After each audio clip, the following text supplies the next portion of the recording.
Canada में रहने वाले हरदीप सिंह निज्जर जो खालिस्तान तहरीक के रहनुमा थे, उनके कत्ल के मामले पर दोनों मुल्कों कनाडा और इंडिया के दरमियान शदीद सफारती तनाज़ा पैदा हो गया है। अस्सलाम वालेकुम दोस्तों, मेरा नाम है मोहम्मद अजीम और आप देख रहे हैं लेट्स स्क्रॉल। आज हम आपके सामने खालिस्तानी तहरीक के leader Hardeep Singh murder case, इस पर की जाने वाली इंडियन पॉलिटिक्स और कनाडा और इंडिया के दरमियान होने वाली सफारती तनाज़ात को अगर आप समझना चाहते हैं तो हमारे इस प्लेलिस्ट के तमाम एपिसोड्स को ज़रूर देखिए। दोस्तों, सिख मज़हब तकरीबन 15वीं सेंचुरी में गुरु नानक साहब ने इसको कायम किया। दोस्तों, इनकी तादाद इस वक्त 25 से 28 मिलियन है। दोस्तों, महाराजा रंजीत सिंह ने सिखों की पहली सल्तनत कायम की। ये सल्तनत 1799 से शुरू हुई। 1801 में इसका ऐलान किया गया। 1838 तक महाराजा रंजीत सिंह रहे, फिर उनको कत्ल कर दिया गया।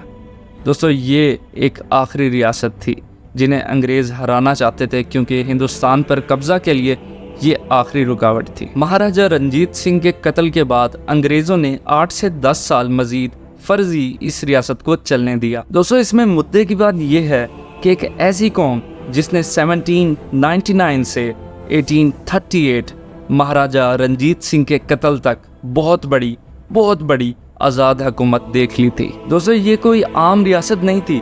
श्रीनगर पंजाब पाकिस्तान का अटक, पेशावर, बन्नू, रावलपिंडी, श्रीनगर से आगे जम्मू का पूरा इलाका, गुजरात, सियालकोट, अमृतसर, लाहौर, मुल्तान से आगे सिंध तक के इलाके, अफगानिस्तान का कुछ इलाका शामिल था। ये एक बहुत बड़ी रियासत थी।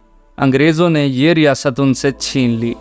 जाहिर सी बात है, सिखों ने उससे पहले एक अलग रियासत देख ली थी और मजहबी आज़ादी भी देख ली थी।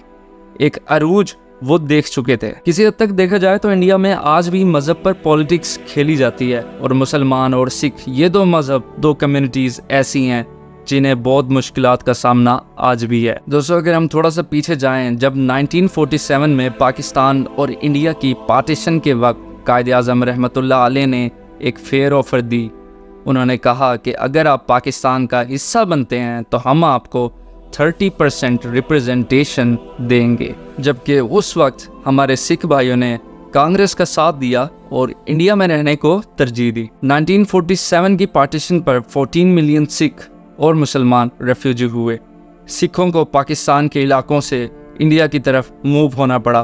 कहा जाता है कि 1 मिलियन सिख को उस वक्त कत्ल किया गया। पार्टीशन के बाद सिखों को इंडिया ने एज अ रिलीजन तस्लीम ही नहीं किया। इंडियन पंजाब में पंजाबी को फर्स्ट लैंग्वेज की वैल्यू ना दी गई। पंजाब का 75% पानी हिंदुस्तान की दूसरी रियासतों को दे दिया।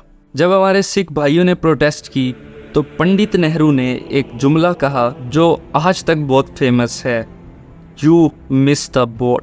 नेहरू की बात का मतलब ये था, अब वही होगा जो हम चाहते हैं। उसके बाद से सिखों के हकूक़ के लिए मूवमेंट शुरू हुई।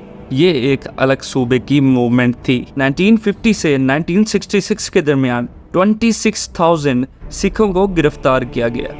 इस दौरान हमारे सिख भाइयों पर इंडियन गवर्नमेंट की तरफ से बहुत मारामारी और लाठी चार्ज हुआ। इंडियन गवर्नमेंट की बहुत कोशिशों के बाद, बहुत जुल्म के बाद 1966 को सिखों की रियासत के सामने इंडियन गवर्नमेंट को हथियार डालना पड़े और फिर उन्होंने पंजाबी सूबा बना दिया। लेकिन जो उस वक्त इंडिया वाला पंजाब था, उसमें से सिर्फ 30% हिस्से पर पंजाब का सूबा बनाया। इस वक्त जो पंजाब का कैपिटल सिटी चंडीगढ़ है, उसको भी पंजाब में नहीं रखा, उल्टा हरियाणा को दे दिया। जिसके बाद फिर सिखों ने 1971 में प्रोटेस्ट किए। सिखों ने इस तहरीक का नाम आनंदपुर रेजोल्यूशन रखा, जिसमें 25 मिलियन सिखों ने प्रोटेस्ट की सिर्फ अपने हकूक़ के लिए। और हकूक़ क्या थे? वो सिर्फ अपना पानी, अपना रिसोर्सेज, अपना पैसा, उनके ऊपर हक मांगते थे।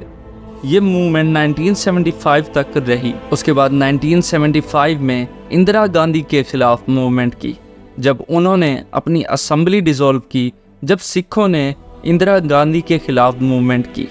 ये वो वक्त था जब इंदिरा गांधी के दिल में सिखों के खिलाफ नफरत पैदा हो गई थी। और यहाँ से फिर इस मूवमेंट ने एक और रुख बदला, एक नई सिचुएशन डेवलप हो गई और यहाँ से एक नया कैरेक्टर सामने आया, एक नई हस्ती सामने आई जिसका जिक्र हम अगले एपिसोड में करेंगे।